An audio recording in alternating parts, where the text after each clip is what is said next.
বাংলাদেশের ব্যাপারে একটা নেতিবাচক ধারণা বিশ্বের নেটিজেনদের কাছে তারা তুলে ধরেছে।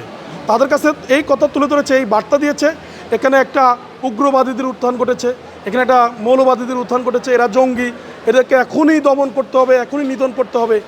এই মেসেজটা অলরেডি তারা তুলে ধরেছে। তো আমরা আশঙ্কা করছি আজকের এই দেশটাকে নিয়ে একটা ষড়যন্ত্র চলছে। ধন্যবাদ। আজকে ফেনী এই শিল্পকলা একাডেমিতে আমাদের আজকের এই কর্মী সম্মেলন, আপনারা জানেন আমরা এই কর্মী সম্মেলন থেকে আমরা যে বার্তা দিতে চাই, আমরা প্রিয় দেশবাসীর প্রতি আমাদের কথা দেখেন, আজকে আমাদের এই বাংলাদেশ একটি কঠিন সংকটে পড়ে গেছে। ইতিমধ্যে আমরা আঞ্চলিক পরাশক্তিধর রাষ্ট্রগুলোর ষড়যন্ত্রের শিকার হয়ে গিয়েছে। আমাদের এখানে সাম্রাজ্যবাদীদের কালো থাপা পড়েছে।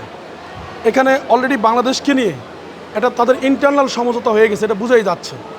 সেই তাদের এই ষড়যন্ত্র করার সহজ পদক্ষেপ হচ্ছে তারা ইতিমধ্যে আন্তর্জাতিক এবং বিভিন্ন মিডিয়াতে তারা প্রচার করেছে এখানে উগ্রবাদীদের উত্থান ঘটেছে, এখানে মৌলবাদীদের উত্থান ঘটেছে। এটার জন্য তারা আমাদের গত 1-2 বছরে কিছু ধর্মভিত্তিক রাজনৈতিক দল, কিছু উগ্রপন্থী দল, তারা কোথায় কোথায় এই যে মাজার হামলা করে, বিভিন্ন জায়গায় হামলা করে, ফিরের উপরে হামলা করে, ইত্যাদি কর্মকাণ্ডগুলোকে তারা আন্তর্জাতিক মহলে ব্যাপক প্রচারণা করেছে। প্রচারণা করে তারা বাংলাদেশের ব্যাপারে একটা নেতিবাচক ধারণা বিশ্বের নেটিজেনদের কাছে তারা তুলে ধরেছে। তাদের কাছে এই কথা তুলে ধরেছে, এই বার্তা দিয়েছে, এখানে একটা উগ্রবাদীদের উত্থান ঘটেছে, এখানে একটা মৌলবাদীদের উত্থান ঘটেছে, এরা জঙ্গি, এদেরকে এখনই দমন করতে হবে, এখনই নিধন করতে হবে। এই মেসেজটা অলরেডি তারা তুলে ধরেছে। তো আমরা আশঙ্কা করছি আজকের এই দেশটাকে নিয়ে একটা ষড়যন্ত্র চলছে। এখন যেহেতু আমরা মুসলমান, আমরা অস্বীকার করার কোনো অবকাশ আমাদের নাই। আমাদের পবিত্র কোরআন, আমাদের সংবিধান, আমাদেরকে সৃষ্টি করেছেন আল্লাহ, আমাদের আখির নবী হুজুর আকরাম সাল্লাল্লাহু আলাইহি সাল্লাম। আমাদেরকে পুরো মুসলমান জাতিকে এখন এক হতে হবে। কিভাবে এক হতে হবে সেটার একটা রূপরেখা নিয়ে আমরা কথা বলতেছি। আমাদের কথা হচ্ছে, মূল কথা একটাই, আমরা মুসলমান, আমাদের ইমানের দাবিতে আসতে হবে, কলেমা লা ইলাহা ইল্লাল্লাহ মুহাম্মদ রাসূলুল্লাহ সাল্লাল্লাহু আলাইহি ওয়াসাল্লাম। এই কথার উপরে, এটা হলো আমাদের ঐক্যের সূত্র।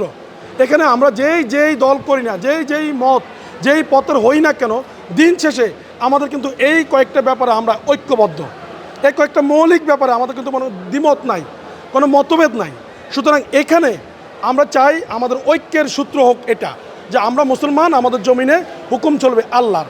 এই আল্লাহর হুকুমের উপরে মানুষকে ঐক্যবদ্ধ করার লক্ষ্যে আমরা জনগণকে আহ্বান করে যাচ্ছি।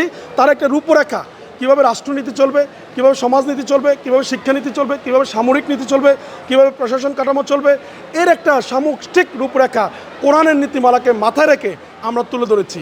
আমরা বলতে চাই, আজকে আমরা মুসলমান যদি আমরা এই কথার উপর ঐক্যবদ্ধ হই, তাহলে আমাদের দুইটা লাভ।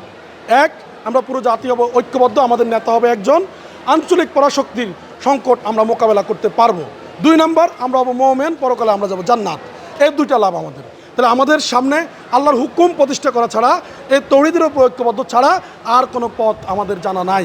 এই হিজবুত তৌহিদ এখন এই জাতিকে তৌহিদের পক্ষে ঐক্যবদ্ধ করার লক্ষ্যে কাজ করে যাচ্ছে।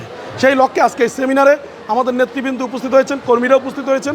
আমরা মাঠে ময়দানে মানুষকে তৌহিদের পক্ষে ঐক্যবদ্ধ করার জন্য কাজ করার আহ্বান জানাচ্ছি।